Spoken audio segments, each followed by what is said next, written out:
Hey guys, welcome to Hillbilly Talk with Shane Simmons. Today's a very special episode. You'll want to stick around for this. I do have a special guest today, believe it or not. If you're familiar with the Andy Griffith Show, you'll know this man as Old Man Rimshaw. Yes, Old Man Rimshaw from the very special episode where Opie and another little boy are playing baseball and they knock out a window in a haunted house. Barney, Gomer, and Andy have to go, and hijinks ensues. It is one of the better episodes, in my opinion. I absolutely love it, and being an adult, it's a wonderful thing because you can just go out and buy yourself a Old Man Rimshaw poster. And just put it's going to be on my wall here shortly, so if you look at him, his eyes will follow you around the screen and around my home, I guess. Moving right along. But do yourself a favor. If you haven't seen that one, go watch it. It's a great episode, or maybe if you haven't seen it in a while, go check it out. It's awesome. Hopefully that gives you a little bit of a tip-off that today we're going to be talking about Halloween, some of its tradition and history here in Appalachia. So, a lot of you may know this already, some of you may not, but the origins of Halloween goes back to Ireland. So it makes perfect sense that as people migrated from Ireland here to America, they brought all their customs and traditions with them, including Halloween. And of course, like I said, we're heavily populated with Scots-Irish here in Appalachia, so Halloween has a very special and long storied tradition in Appalachia. And a lot of the things that they carried over were, for example, the telling of ghost stories around a fire. You know, you see that now a lot with campfires and so forth, but you know, people sit around telling ghost stories. Maybe they roast marshmallows, making s'mores, telling these spooky stories of Hank's horrors and haunts of Appalachia. So it's one of the things that the hallmark of Appalachia, of course, is storytelling. So there's a lot of good people who can get to you and scare the pants off of you. So that's one of the things that is carried down here definitely from Ireland that still carries on even until today. Another thing that is, of course, costumes as well. At one point they called it guising. I think that originated, the term at least, in Scotland. And that's basically homemade costumes, things to scare people. You know, you use sheets, burlap sacks. And occasionally you still see people use sheets in a pinch anyway. They'll throw one on, cut some eyes out, and guess what? You got yourself a ghost. But there are even scraps of fabric, and they'd use that. Guising is what is an Appalachian form of trick-or-treating. Children would go door to door. You know, sometimes they would sing or recite poems, all kinds of things to get treats. Now, normally, of course, back in the earliest days of this, there was not the hard candy and that kind of thing that you get nowadays, but it was more like homemade treats or like cookies, maybe fruit. A real special treat for folks was apples, which is kind of funny because, you know, as much as they loved apples then, now it's kind of a dreaded if you see somebody gives you an apple. And I hate to bring this one back up, but I had a neighbor. She was an elderly neighbor, and she just loved Halloween, loved seeing the little kids dressed up. But, you know, invariably every year, as long as I lived beside her, some kid would come down screaming to other kids, and you don't want to go up here, because it's a little bit of a hill, a little bit of a hike. And they'd say, you don't want to go up here, she just gives apples out. It's like, oh, man. It hurt my heart for her. But fortunately, for her, she was a little hard of hearing, so I don't think it ever got through to her that her apples weren't quite as popular as maybe she'd hoped they'd be. But anyway, well, hopefully if Robert Kennedy gets in, he'll make America healthy again, and we'll start eating apples for Halloween. That'd be, maybe they can make that push. Anyway, but yeah, the costumes have been around for quite a big while. They're not, of course, back in the early days, there weren't any kind of pre-made like you see in stores now. You go to Target and Walmart and buy your little mask and put on them. And of course, when I was growing up in the 1970s, we had those masks with the rubber band around it, and you get in here and you start sweating, and gosh, you'd even sound like Michael Myers or Jason Voorhees or something, because you'd hear your own breath, and it was like you struggle to breathe through that little hole that was cut in it and barely could see out the eyes. It was miserable, but boy, I loved those days. I had a little Casper one of my first ones, so I loved it. But that's kind of how it started, with a lot of homemade stuff, and then of course people found out a way to mass produce those and make a lot of money off of them, so that happened. But the earliest ones weren't based on characters or anything like that. They were just basically whatever you came up with your idea of a costume to go out for trick-or-treating. Well, that's moving right along. Another thing that happens, you don't see it nearly as much as you used to, and probably for good reason, probably health reasons. Bobbing for apples. That's one of the grosser ones in hindsight for me. It's like, I really want to stick my head in a tub of water filled with apples and try to grab an apple out.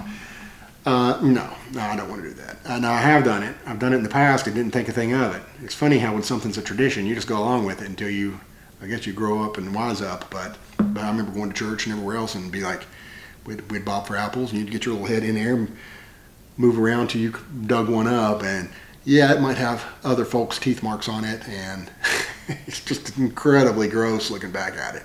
And that's one that we need to banish. I think we make a move for getting rid of bobbing for apples, but anyway. And they're not, like I said, fruit has gone out of vogue for people who want these Snickers and, other kind of Three Musketeers or whatever. They don't really want the apple healthy type snacks as much as they used to, so. That's pretty, like I said, that's pretty gross. And, one of the reasons that apples were popular is because, of course, they are they come into harvest in fall in massive quantities here. There's a lot of apple festivals and so forth, and that's when you do see a lot of harvesting of apples. So there would be a plenty in most areas around here. Now, yeah, and then another thing about bobbing for apples, you had to use your teeth. You couldn't use your hands anyway. You just get your head in there in the water, the pan of water, and bob around until you got a good grip on one and pulled it up, and then it was yours to eat, if you so like that. Back in the early days, though, pumpkin carving is more of a more recent phenomenon, believe it or not. In the earliest days, they didn't really do it as much. There weren't as many pumpkins around. But most people carved in turnips and other kind of root vegetables. They would carve faces out of them, and they're a little bit smaller. So, but pumpkins, of course, is perfect for a head. So that kind of took off later on in the 60s, 70s, that kind of time. And of course now I just made one today. Very fun. I enjoy that. I hadn't carved a pumpkin in a few years, but it felt good to get back into the swing of it. I made a little ghost with my oldest daughter. All right, and let's see what some of the other things were.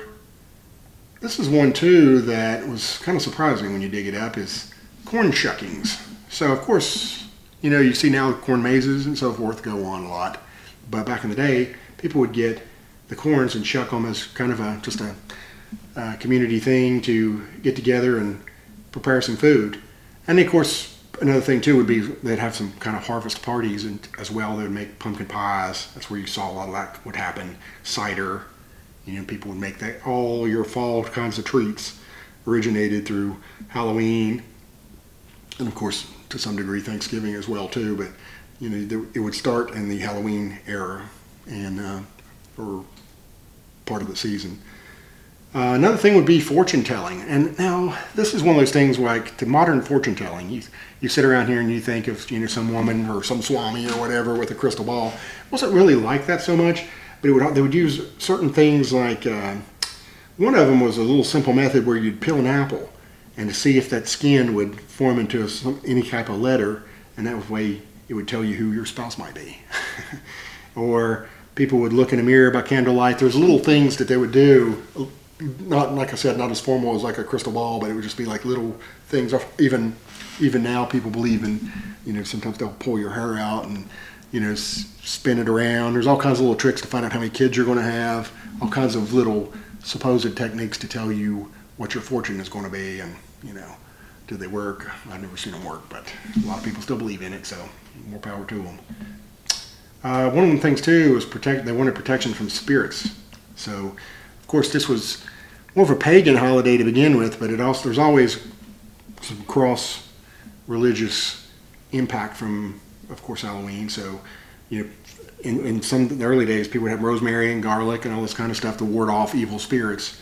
And that was before even really people knew about Dracula so much, but garlic has always had some sort of power as an herb to ward off bad spirits. And then another thing that they did too was, sometimes put a candle in a window to kind of ward off evil spirits during Halloween. As it was thought that day was special in that evil spirits could wander too close on that day. Spirits were closer to the living on Halloween. Now, you're getting to the last part here that really is disturbing to me, looking back on it too, is that there was a lot of meanness that went on. You know, a lot of people, and this is something that's kind of curbed a little bit, or actually quite a bit, in my lifetime. But back in the day, people would, they'd build a little bonfire, basically. They'd start a fire at the end of the road to stop traffic. You know, that's like you're talking about just begging for a forest fire. I mean, they'd prosecute you to the nth degree in this day and time, but that was fairly common back in the day to start fires. They would throw water balloons at passing cars, especially if you could get up on an embankment. That actually happened to my mom and dad back in when I was a kid in probably the late 70s, early 80s, just driving through Richlands, and somebody splattered them with a water balloon, and just what are you going to do? You would jerk the wheel, you get spooked, and you're just begging for somebody to wreck and get hurt seriously. So I'm glad that one has faded out considerably, but those are some of the big things. And back in the day, there were some that were more harmless, fortunately, like tipping an outhouse, cow tipping. They would do just swapping signs on houses, that kind of stuff. So it wasn't quite as bad as some of the other ones.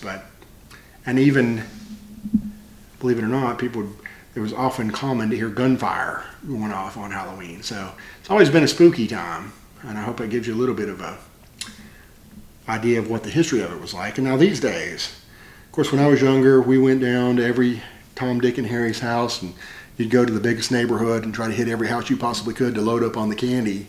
And sometime late 70s, early 80s, that took a little bit of a hit because there was a big story that went national, went viral back before that was a thing, about people supposedly putting razor blades in apples and poisoning candy. Well, the big story that was going around back then about that proved to be a hoax, because the guy, not so much a hoax, but a guy was just trying to cover his own tracks. He killed his own child. He poisoned his own child and then tried to claim he was gotten in randomly in a trick-or-treat bag. So that set off this big fear, and a lot of people will remember that for a time you could bring your candy into the hospital and they would x-ray it. It's like, oh, we got to stop the poison and the razor blades and the stuff that didn't really happen, but it did work to scare people off. And that's when you started seeing more of a push for trunk or treats at churches. And of course they have opposition to Halloween based on religious belief, so they are very much encouraged to have you come to the church instead, where you're safe, and they could spin it to something other than Halloween. So there's that's gone on. Used to be a lot more door knocking and so forth, but that's really dried up. It's the pushes for the trunk or treats, the schools, even hospitals will do it now, to where the kids can just go there, and much easier to round up a bunch of candy. Now, for me, it takes a lot of fun out of it. I enjoyed. We used to have a place called Hidden Valley there in Richlands, and people would go around, and it was this massive neighborhood, and everybody would go. You'd have hundreds of people.